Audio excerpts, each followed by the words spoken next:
Welcome everyone to another episode of Going Global, a video cast that looks to act as the eyes and ears on the ground in emerging worldwide cannabis markets. I'm Jim Ickes. I'm an attorney at the law firm Zuber Lawler, and I'm here with Doug Fulton from Emergent Beverage and Brand Accelerator. So we'll be talking about cannabis beverage today, but before we get to that, first a disclaimer. Nothing contained on this video cast is intended to encourage the use of illegal substances. This video cast represents only the opinions of the hosts and their guests and should not be taken as medical or legal advice. In no way does listening, reading, corresponding, or interacting on social media with our content establish a doctor-patient or legal relationship. The content here is intended to share thoughts and opinions to foster constructive discussion. Please consult your healthcare professional for any medical questions concerning cannabis. The views expressed by hosts and guests on this videocast are not necessarily the views of Zuber Lawler or any other company with which the hosts and guests are associated. All right, with that out of the way, pleased to welcome Doug Fulton on the videocast today. Doug, first off, if you wouldn't mind just maybe giving a little introduction of yourself and tell a little bit about what you're doing in cannabis. Yeah, thanks, Jim. Appreciate it. Well, today we have the company Emergent Beverages and also an advisory practice called the Brand Accelerator. And I live in Newport Beach, and I share time between Newport Beach and Finland, as I also work over there as well and have many relatives. So I go back and forth between the two countries.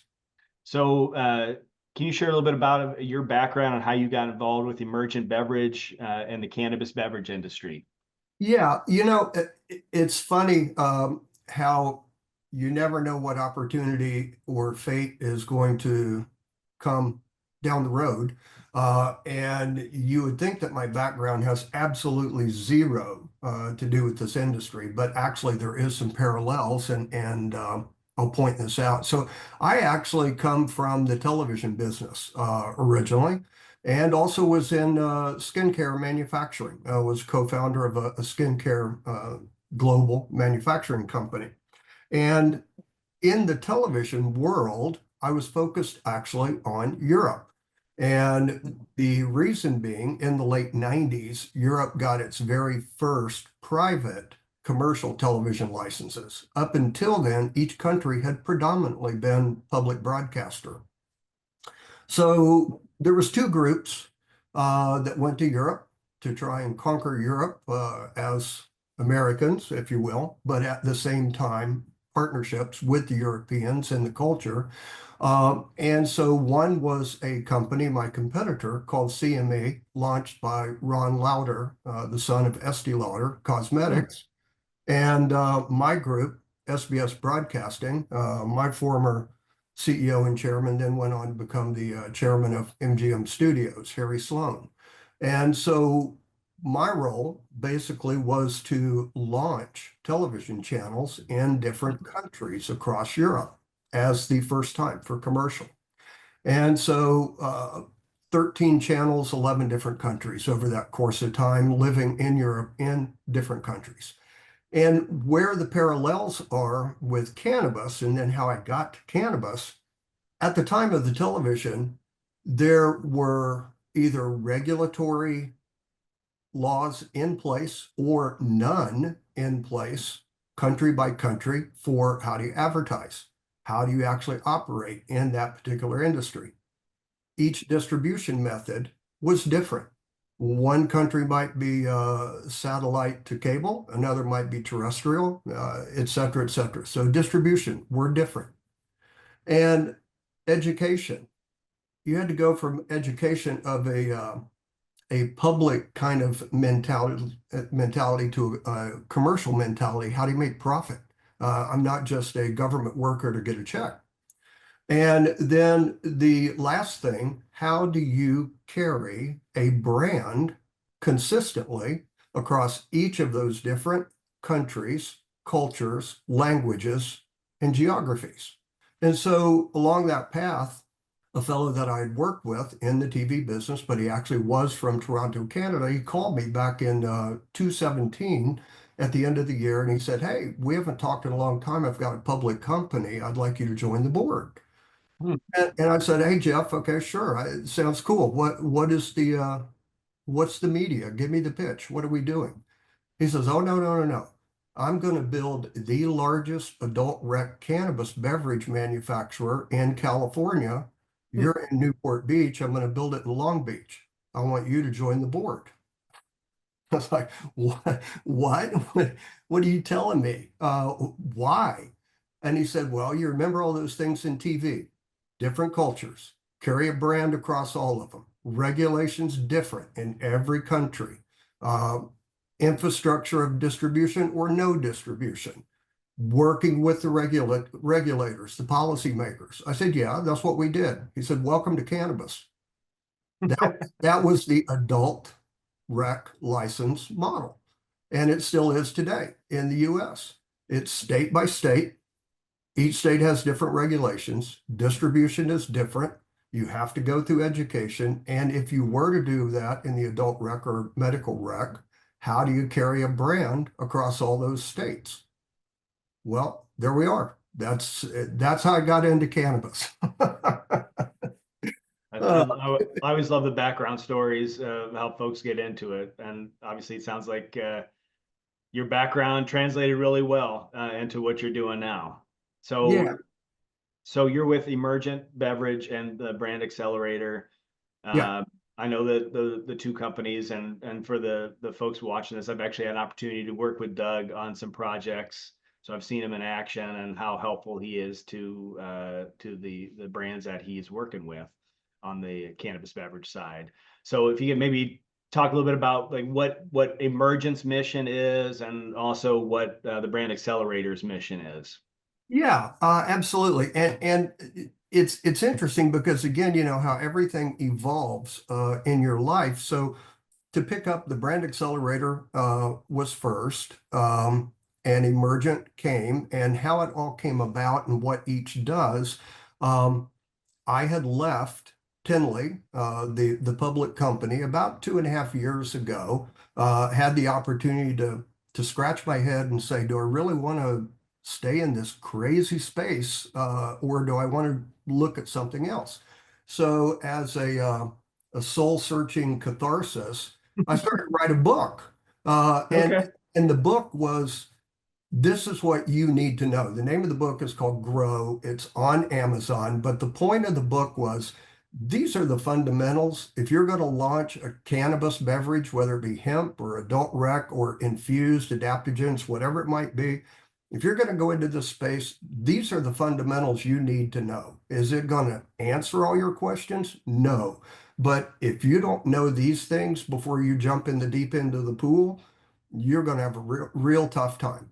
So while I was writing the book, I started getting a lot of calls from brands that I had in fact made in the adult rec market. And they said, "Hey, what do you know about hemp?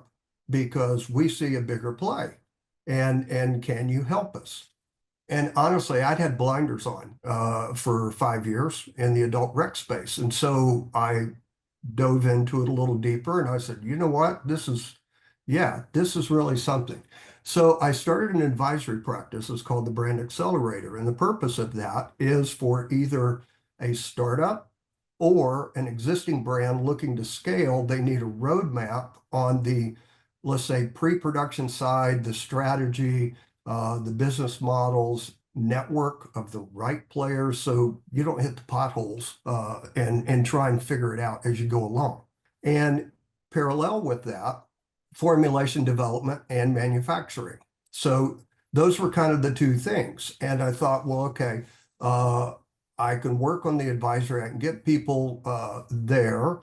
How do I do the manufacturing, even though I know a lot of manufacturers? So a partner now from Emergent uh, handles the manufacturing side through his company called Farmington Research, Breck Speed, and his top guy, Cameron Michelle, who does all the formulations and so forth. So we can work those two pieces.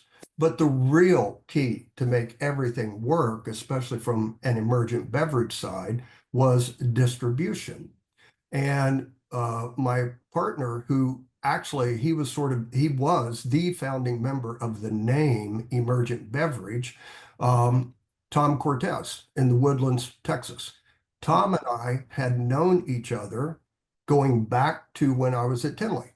And the reason is we saw at Tinley at that time, as I was just exiting, an opportunity in non-infused, non-alcohol, alcohol alternative products.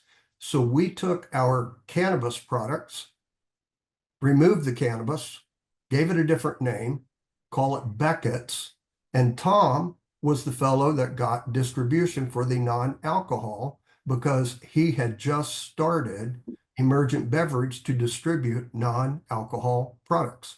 Hmm. And today, fast forward, Beckett's non-alcohol is the number 3 seller in all of Total Wine and More nationally. Number 1 is Athletic Brewing. Number 2 is Heineken 0.0, and number 3 is Beckett's. And that's Tom from distribution at Total Wine. So I'm speaking with Tom, and I said, Tom, you know what? Let's take a look at this real CPG aspect of hemp because there's a big play here. And this led into Emergent Beverages. Said, if we're doing advisory work under the brand accelerator, we can do manufacturing and co-packing with Breck at Farmington Research. Distribution, how about if we build in distribution a portfolio of 2 categories? 1, hemp-infused beverages. 2, non-alcohol, alcohol alternative beverages. And we go and we manage the distributors and those brands on the ground with the DSD 3-tier system. And we start opening up states and distribution. And we sell a portfolio, not a single brand. So we can then come in with an entire category. And the key there was none of our brands overlap each other. And what I mean by that is we have tonics, sparkling water, sparkling juices, mocktails, teas, and only 2 seltzers. And our seltzers are unique because they're full spectrum. So they're very different from all of the other seltzers that have flooded the market. So we go in with a category approach. So in summary, Emergent Beverages then is an ecosystem in which we can do advisory practice through the brand accelerator. We can do the manufacturing. Then we have our distribution portfolio of those brands that I just mentioned to you. Fantastic. Yeah. And how many different brands do you have now? With cannabis beverage? Yeah, I have 11 hemp-infused brands and 6 non-alcohol brands or alternative, because we have one that's functional now, and total of 84 SKUs. Wow. And so what really made the big launch was in February, at the beginning of Total Wine and More, getting into the business, if you will. And we launched in Texas, and we have 54 SKUs on the shelf in Texas. So, and the same in Florida. So basically almost 50-60% of Total Wine and More's offering in those 2 states, and the others that we're in as well. We're about 50-60% of Total Wine and More's offering for those. How many different states are your brands in now? We are operating in 12, but I have 4 more that basically we're finishing agreements right now, and it'll be 16 in the next month and a half as we onboard. And we've done all of that primarily the course of this year and part of last year.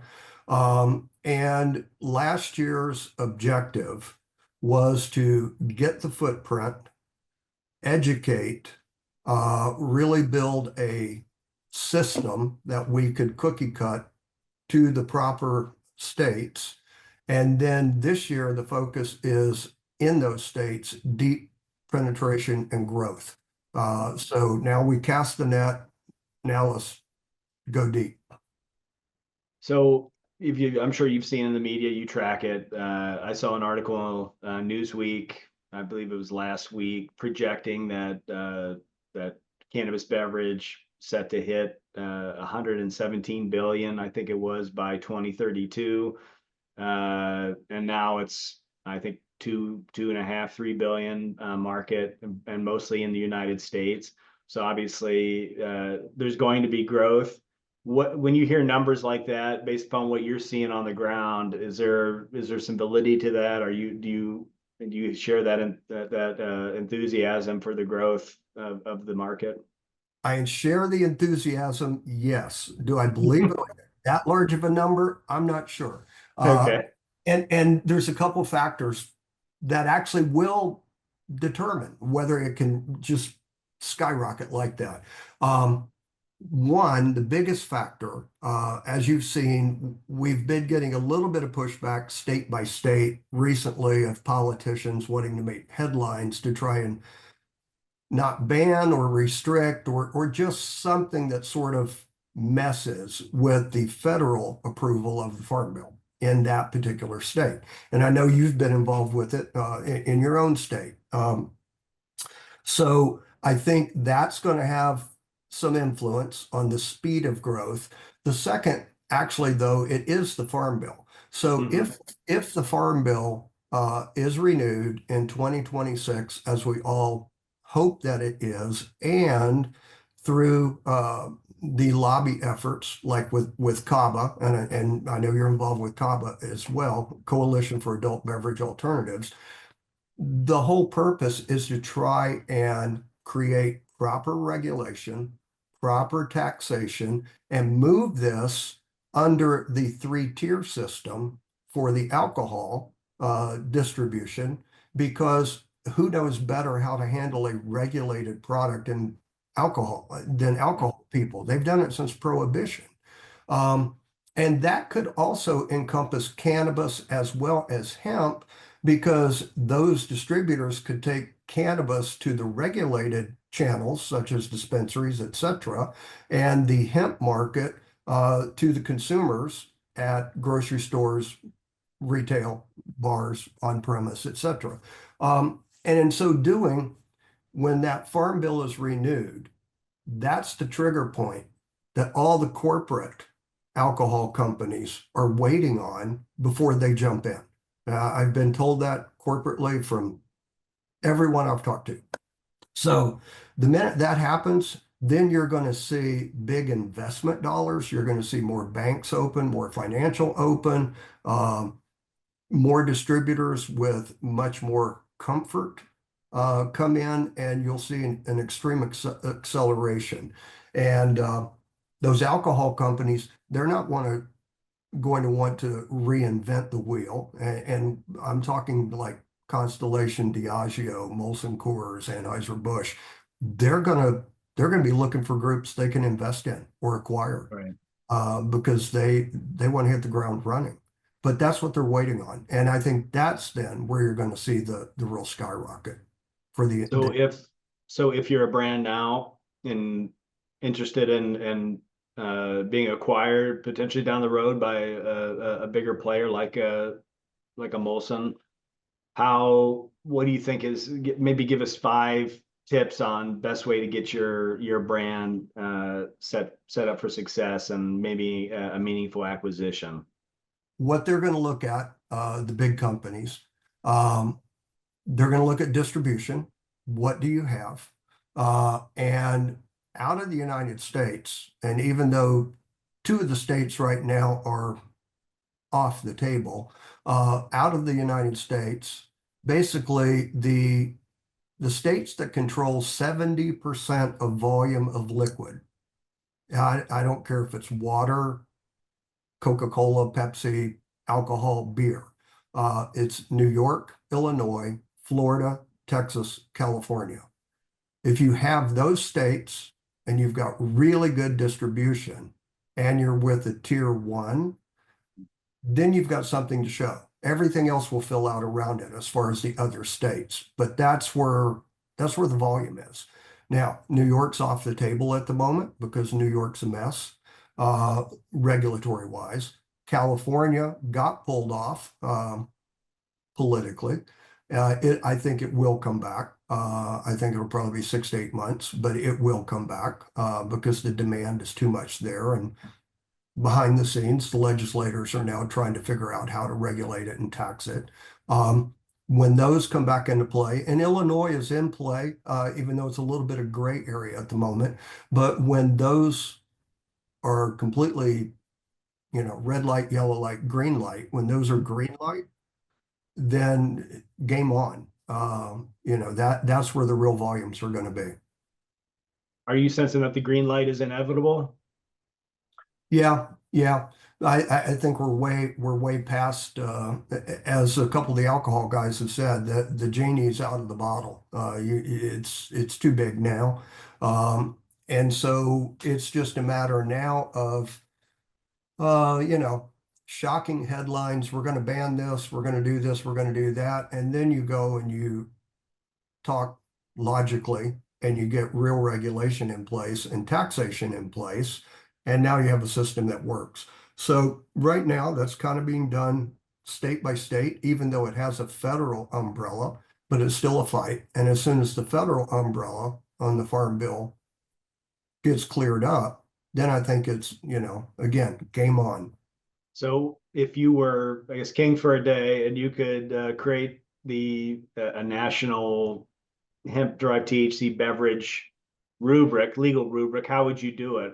What do you think needs to be done to appropriately and rationally regulate this industry? Well, the regulation, I think they need to have a dosage cap. We're suggesting 10 milligrams and below be for the hemp consumer overall.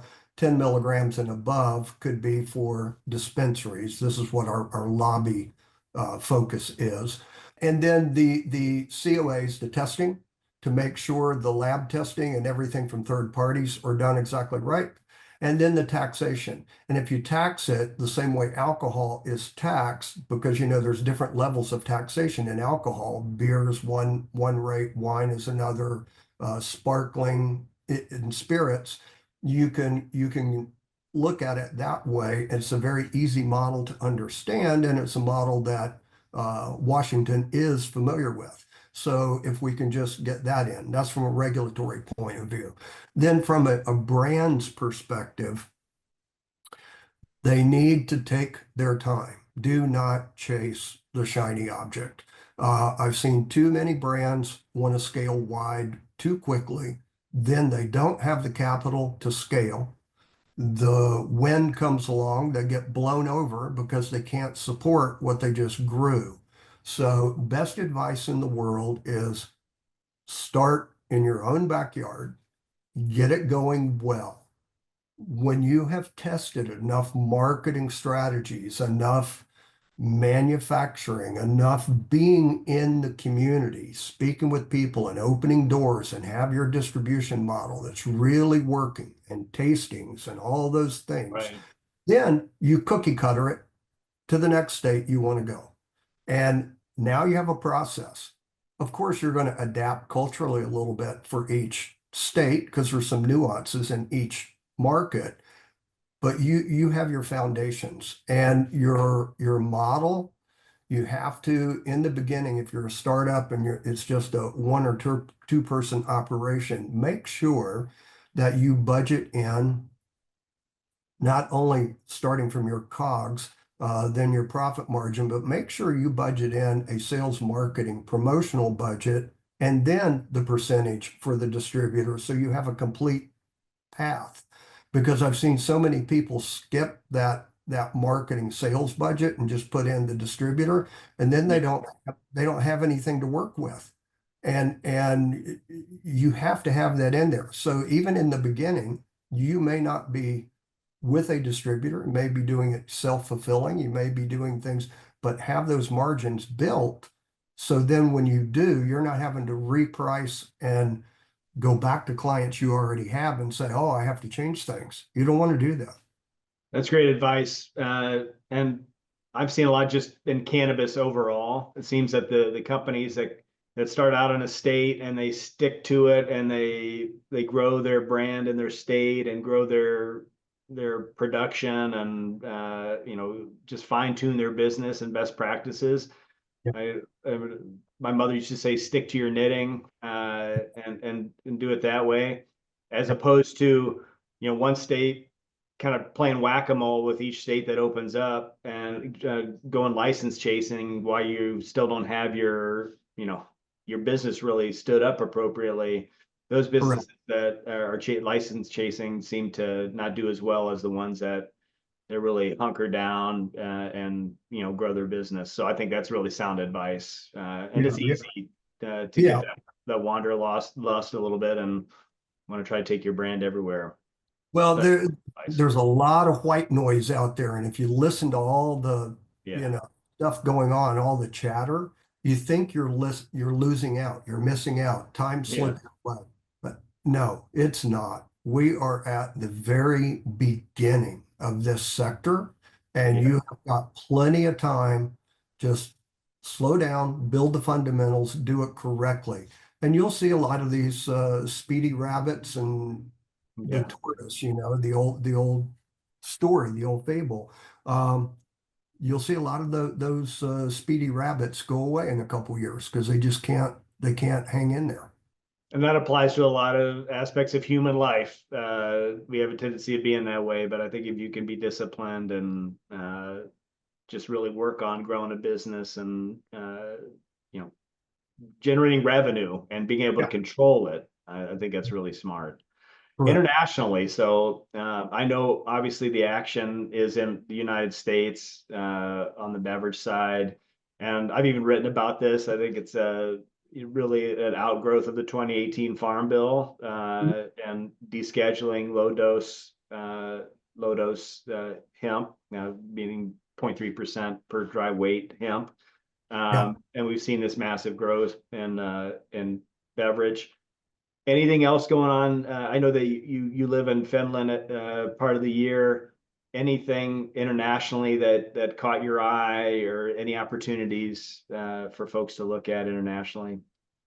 Well, yeah, there is. It's going to be a ways down the road, but you have to look Europe. When I say Europe, we being on this side, we look at Europe like the United States, and we can maybe get it in all countries, but that's not true.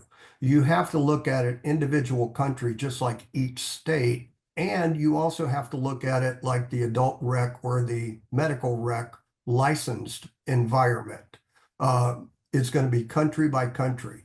Mhm. There's not going to be a magic wand that says, "Oh, I can take on all the EU." That won't happen, not for a long time.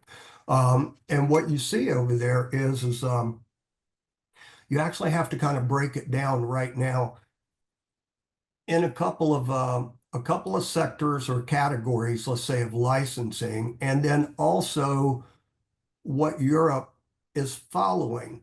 Europe on their regulatory and their thinking, and hopefully it accelerates and they learn from our mistakes in the US. They right now are building a system based upon all of the models and the regulations of 5 years ago, like California and New York. And we know how great those two states have operated, right? Over the time in the US, then of course the hemp market became alive, and we've seen what has transpired in the past 2.5 years. Now, if Europe could look at the entire overall umbrella of cannabis and hemp together and not separate it like we did in the US and make that mistake, they can move a lot faster. Regulatory is the biggest hurdle over there. And again, it's going to be country by country. And when I say divide it into sectors, as an example, in the only two countries right now that are like adult use, adult rec legal, it's Malta and Luxembourg. Hmm. And Luxembourg is really good. And they actually are doing a sort of a two-stage development plan where they've got the regulation. Now they're working on how do they commercialize the dispensaries and so forth. And for the banking world, my personal opinion, go to Luxembourg. Don't mess with Switzerland. Don't go to Luxembourg. But in personal opinion. Okay. Now, that is your only two countries that I could say are actually adult use rec legal. There are a pilot program in both Switzerland and the Netherlands right now, kind of seeing how things go. Proposed legislation is Germany and the Czech Republic. Well, it's no longer Czech Republic, it's now Czechia. But they are probably going to be the two crown jewels because not only Germany being the gigantic population, Czech has a tremendous cultivation, industry that supplies Germany a lot. Okay. So they have a hand-in-hand relationship. So Germany has proposed legislation that the first half has passed where it says, yeah, we want to do this, but the second half has not passed that says, okay, how are we going to do this? The commercialization properties of it, and how do we distribute, and so philosophically, yes, they want to. Do they know how? No, they don't. And that's from a legal perspective, what they have to get the framework in. Then you've got a handful of countries that have not proposed legislation, but you can tell their thoughts are wanting to go that way because they've decriminalized cannabis. And so that's like Spain, Italy, Belgium, Croatia, Slovenia, Estonia. Those are all decriminalized now, but they don't have regulations and they don't have any proposed legislation. This is sort of their process. So the bottom line of all that is each country is going to be different. Each country's in a different stage. If they really study what's happened in the US of cannabis and hemp and actually bring it together, it will accelerate in each of those countries.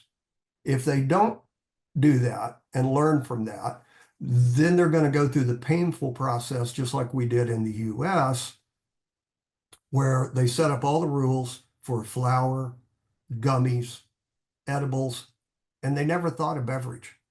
Right. It's like, beverage? You mean you can do that? Well, yeah. And beverage is completely different in its whole operating system, its mechanisms, its thinking, everything about it. So then it comes in as an afterthought, and they have to then do add-ons and tag-alongs to existing regulation that they currently have, which then may make it really difficult for beverage. So that's sort of the lay of the land of what each country is doing and where and why. And the UK hasn't moved forward on cannabis per se, but the UK did make a pretty good headway in the CBD world, and they did get some CBD products on the shelves at retailers. An old friend of mine from television actually owns the largest CBD growing farm and brand in the UK. It's called Dragonfly. Okay. And he was very successful in the television space also. It's funny how it all kind of comes together. But anyway, yeah, that's Europe. So we're going to be wrapping up here momentarily, but just maybe a few more questions, Doug. So get out your crystal ball. 5 years, where do you see this heading in beverage? Well, in the US, it's going to skyrocket because of the Farm Bill. I think also that influence will have a huge dramatic influence on Europe. And one of the things in Europe that actually they were first, not the US, they were first at the alcohol alternative, the non-alc beverages. The UK really cracked a home run entering that market several years ago. And that also led to adaptogens and functional beverage space. So I think Europe is very, very far advanced in the non-alcohol and the functional, and that's now starting the new sector in the US. But because that's established in Europe, I think that lends momentum now for the low dose, the hemp to come in if they can get the regulation correctly. Because the foundation's been set, the right consumer groups are buying that, and so those profiles are there. So that's where I see. And I think by 5 years, I think Europe will be at a stage where it's moving, it's working. It won't be anywhere near the volumes of what we are in the US yet, but there'll be enough countries and enough people getting into it that it'll make it happen. Yeah. I just think of the logic of a cannabis beverage. People love to drink things when they're socializing, and I know everybody, when they think about cannabis, they think about joints and people smoking it. Yeah. But with what's happened with tobacco smoking in most places, you can't do that. So the logical choice would be a beverage. Yeah. So I agree. I share your sentiments. I think it's a runaway train. We need to get the legislation right, so that some of the folks, a lot of the big investment banks and other industries that want to get in don't feel as exposed, and there's brighter lines in terms of what can be done. For instance, in Ohio, where I'm located, if you look at the actual regulations associated with liquor and beer licenses, you're not supposed to have the consumption of narcotics on premises. But many folks don't realize that in the 2018 Farm Bill, low dose THC cannabis was descheduled. Yes. Those regulations on liquor licenses really shouldn't apply. But until legislature stands up and makes it clear, you're going to see a lot of folks standing on the sidelines. But I think it's inevitable, just like you do. And me personally, I know I'm busy every day from the legal side, servicing beverage clients, which I love doing, and I love their excitement that they have about entering this space. And I know you're helping a few of them too, and I know they appreciate you. And certainly, I love digging into this with you today. And I appreciate you sharing your knowledge and in your experience with our viewers. And hopefully, we're going to have part two of this discussion at some point in time. And hopefully, Yeah. at that time, cannabis beverages all through Europe and maybe the Far East and beyond. So Yeah. it's an Yeah. exciting time to definitely be part of this industry. I think it's right at the beginning, and you're right, Jim. It's got a real bright future. It's the right time to be in. Everything is timing, and it's fun. I really enjoy it. So just keep the fundamentals, keep focused. Don't listen to the white noise. You'll be good. Right. That's all it is. Yeah, And that applies to many aspects of life, that's for sure. boy, So for yeah, sure. Yeah, that's right. yeah. Well, thank you, Doug. I appreciate you being on today. And I want to thank my firm, Zuber Lawler, for allowing me to do this and participate in these discussions. They're very enlightening and interesting. And with that being said, thank you, Doug, and everybody have a good rest of your day. Thanks. I appreciate it.